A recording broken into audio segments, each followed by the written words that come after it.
फंस गए हैं और टेररिस्ट एक्टिविटीज चल रही है। अमेरिकन एम्बेसडर मुझे मिले थे तो मैंने उनको सवाल पूछा था कि पहले आप बताइए कि आपका जो 11 सितंबर का 9 साल पहले हुआ था उसके बाद एक भी आतंकवादी घटना आपके देश में नहीं हुई है और हमारे यहाँ तो सिलसिला चालू है और आप हमको शांति की मार्गदर्शन करके हम पाकिस्तान के साथ बात करने के लिए कहते हो। पहले ये क्रॉस बॉर्डर टेररिज्म पाकिस्तान को रोकने के लिए क्यों नहीं बोलते हो?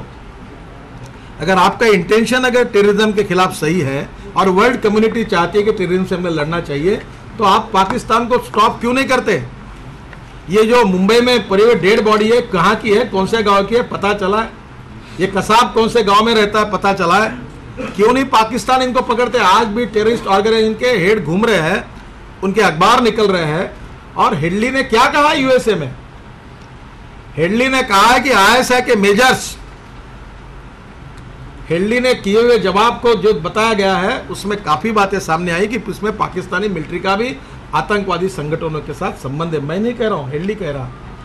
इसके बावजूद हमारी सरकार की नीति है कि हमारे विदेश मंत्री वहां गए और पीट कर वापस आए, अपमानित होकर वापस आए। और मुझे लगता है कि this is a very serious concern for the country. Gujarat government is chosen for a different hostile treatment by some of the human right activist and by the central government. The very interests which want the Sohrabuddin case accused to be are fighting cases to get reprieve for terrorists. We believe that it is high time to evolve a national debate on how to handle encounter killing in various parts of the country. एक बार इसका debate करिए और मारना नहीं तो वो तो भी निर्णय करिए। हमारे पुलिस वाले भी शांतता का बैनर लेके अपने साथ एक तरफ स्टेनगन और एक तरफ शांति का संदेश लेकर घूमेंगे टेररिस्ट के साथ, ऐसा करेंगे। Let we have some policy for it. Our country needs a high debate on it and a policy for that. Now the Ishrat Jahan case, it is one of the interesting case. Already I have given one news item from Times of India to you also. Kindly go to it and just try to understand what is going on in the country. Israt Jahan case, the startling facts disclosed by David Coleman Headley about Rat Jahan, who was killed in encounter by the Gujarat police, clearly proves what the motives of the central government and the human rights activists who are targeting the Gujarat government in several cases and also in the Sohrabuddin case. Rat Jahan was killed in an encounter in Gujarat along with 3 others, including 2 Pakistanis suspected to be LET Lashkar-e-Toiba terrorists. Now doubts are being cast on the encounter and CBI investigation is being demanded. The very conduct of the central government in this case bears testimony to what its intentions are in the Sohrabuddin.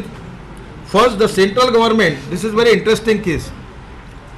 In the Supreme Court, first the central government filed affidavits saying that Jahan and her accomplices were LET Lashkar-e-Toiba suspects, and Lashkar-e-Toiba has also owned up a celebrated Jahan as the first Lashkar-e-Toiba lady jihadi. जब घटना हुई तो उन्होंने उसको lady जिहादी first कहा उसको.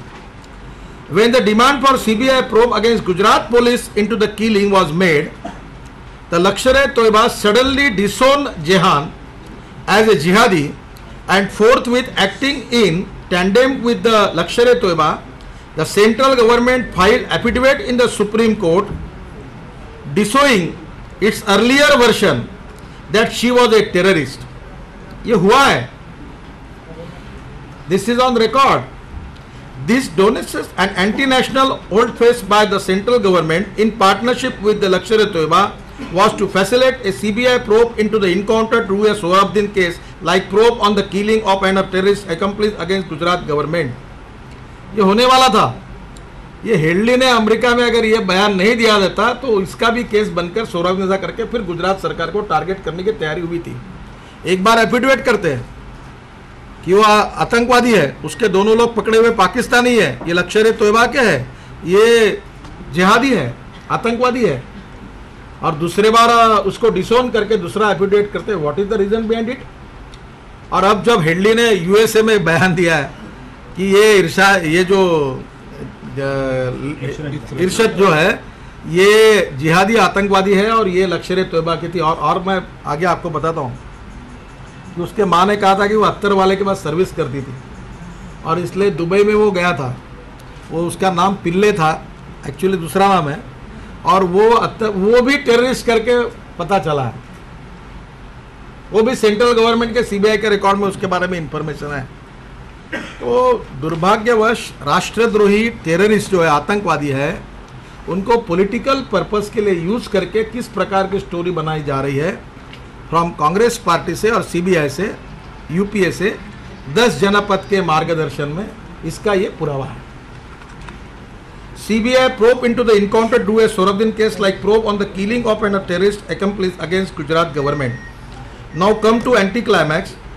Hedley, who is one of the principal suspects in the 26/11 Mumbai terror attack and later on in Pune speed, the Beans saying that Rat was indeed an Lashkar-e-Toiba recruit and the central government has got mud and eggs on its face.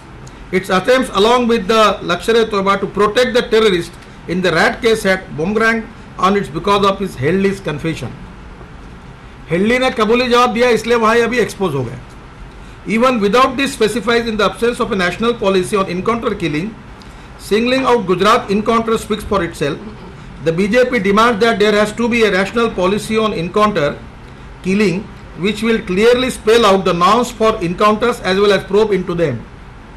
As otherwise, the officials will stop acting against terrorists even if they need to, which will put the nation at risk. The BJP has an apprehension that Amit Bhai's arrest is not the end of the story. These are stories against floated by the CBI, which shows that it has further agenda against more BJP leaders. The CBI seems to be planning to involve some BJP leaders in Rajasthan and also target Narendra Modi himself, who Congress knows cannot be defeated in a democratic elections. लोकतांत्रिक पद्धति से गुजरात में नरेंद्र मोदी और BJP को हरा नहीं सकते, क्योंकि उस समय 2007 में इन्होंने सोहराबुद्दीन को हीरो बनाया था और मोदी जी को मौत का सौदागर भी कहा था। इसके बावजूद भी गुजरात में इनका डिफीट हुआ है। इसलिए ये नई स्ट्रेटेजी बीजेपी और नरेंद्र मोदी को बदनाम करने के लिए सीबीआई को पकड़ के कांग्रेस पार्टी ने शुरू की है। The terrorist Sohrabuddin was made into a national hero by the Congress in the assembly election in Gujarat, and Narendra Modi was also abused as a maut ka saudagar. The people of Gujarat gave a fitting response to the treacherous falsehood. Now the Congress is taking revenge on Gujarat and Narendra Modi by employing the CBI in a desperate attempt to prove the false charges and it had made against Narendra Modi in the last election. But the BJP will face the legal challenges presented by the fabricated prosecution court of law. Amit Shah के खिलाफ जो झूठी case है, हम न्यायालय में legal case लड़ेंगे और मेरा विश्वास है कि उसमें से निश्चित रूप से हमको न्याय मिलेगा. I declare that the BJP also accept the political challenges thrown by the Congress and will take the issue to the people of India. हम जनता की अदालत में जाएंगे और इसकी सच्चाई जो है कि ये what the secularism world means by Congress party is the appeasement for terrorist, appeasement for Sohrabuddin, appeasement for Israt and appeasement for Afzal Guru.